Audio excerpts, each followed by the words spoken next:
नमस्कार दोस्तों, स्वागत है आप सभी का देश दुनिया की मुख्य ताजा बड़ी खबरों में। सबसे पहली बड़ी खबर में आपको बताएंगे कि अतीक अहमद की तरह अब नखलऊ कोर्ट के भीतर मुख्तार अंसारी के करीबी संजीव जीवा को मारी गई गोली। वकील के कपड़ों में आया था हत्यारा, पूरे प्रदेश में मचा हड़कंप।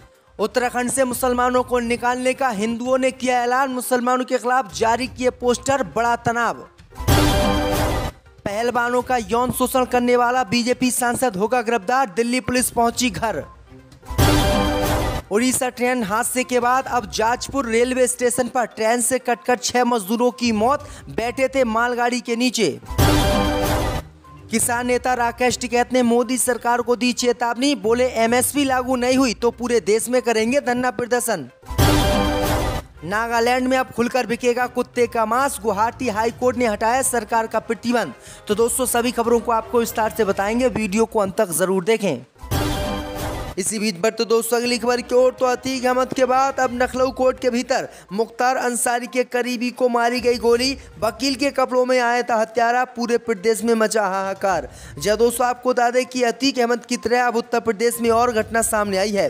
दरअसल आपको बता दें कि अतीक अहमद की हत्या जिस तरह से पुलिस कस्टडी में कोर्ट से लाते वक्त कर दी गई, उसी तरह से अब उत्तर प्रदेश के नखलऊ कोर्ट के बाहर मुख्तार अंसारी के करीबी संजीव महेश्वरी को गोली मार दी गई है। जानकारी के मुताबिक ये गोलाबारी वजीरगंज थाना के कचहरी में हुई है। इस गोलाबारी में मुख्तार अंसारी का करीबी और ब्रदत्ता द्विवेदी मर्डर केस में आरोपी जीवा की हत्या कर दी गई है।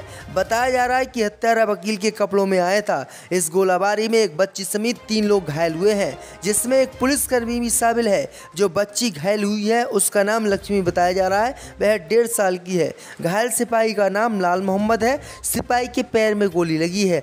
वही आपको बता दें कि पुलिस ने आरोपी हत्यारे को गिरफ्तार कर लिया है। संजीव महेश्वरी जीवा की हत्यारे की पहचान विजय यादव के रूप में हुई है और वह जौनपुर जिले का कैराकत गांव का रहने वाला है। तो ये बड़ी अपडेट आ रही दोस्तों कि किस तरह से खुलेआम उत्तर प्रदेश में हत्या कोर्ट और पुलिस कस्टडी में की जा रही है और योगी सरकार खड़े होकर तमाशा देख रही है। इसी बीच बढ़ते दोस्तों अगली खबर की ओर, तो उत्तराखंड में मुसलमानों को प्रदेश से निकालने की हिंदूवादी संगठनों ने दी चेतावनी, जारी किए पोस्टर।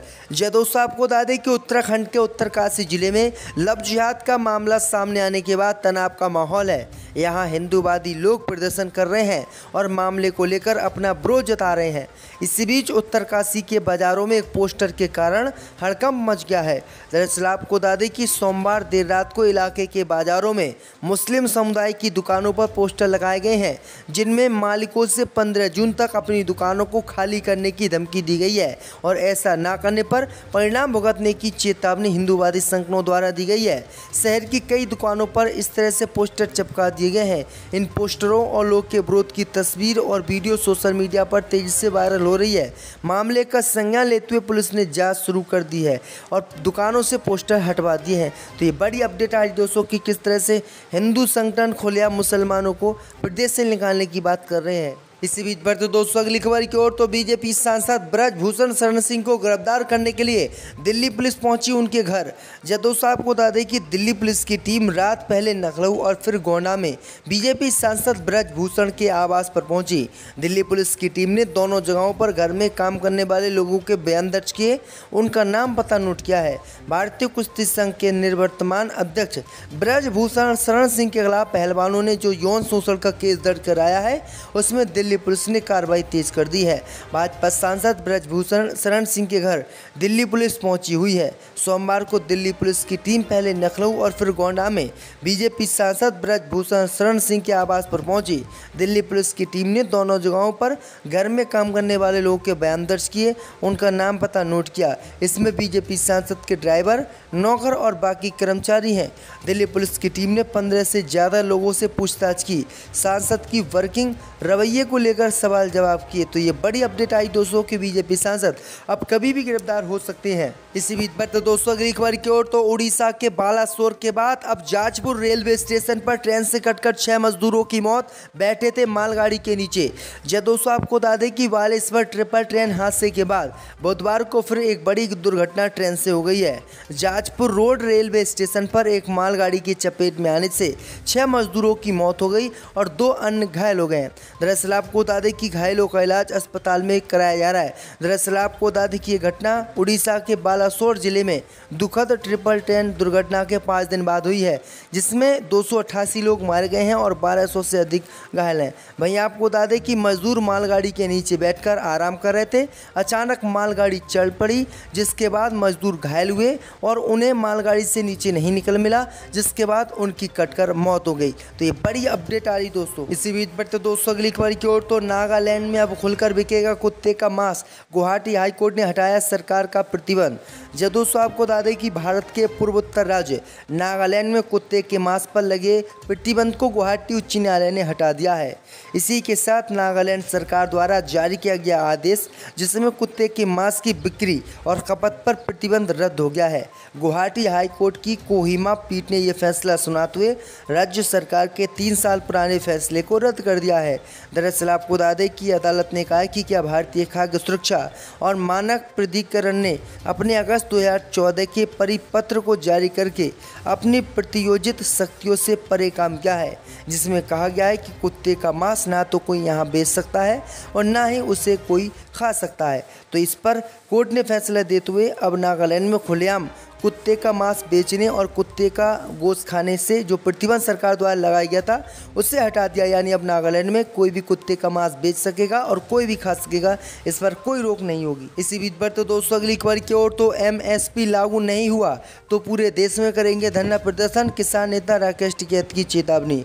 जय दोस्तों आपको बता दें कि किसान नेता राकेश टिकैत ने चेतावनी दी कि एमएसपी के लिए देश भर में बड़ा आंदोलन किया जाएगा। हरियाणा के करनाल में उन्होंने कहा कि एमएसपी के लिए पूरे देश में बड़ा आंदोलन करना पड़ेगा और जो जेल में हैं उनसे भी मिलना पड़ेगा और धरने और पंचायतें भी होंगी। मंगलवार को करनाल में सूरजमुखी की एमएसपी खरीद की मांग कर रहे किसानों पर लाठीचार्ज किया गया था, जिसका विरोध हो रहा है। वहीं कांग्रेस सांसद दीपेंद्र हुड्डा ने कहा कि अगर सरकार एमएसपी की मांग पूरी नहीं करेगी तो जब कांग्रेस की सरकार आएगी तो एमएसपी लागू करेंगी।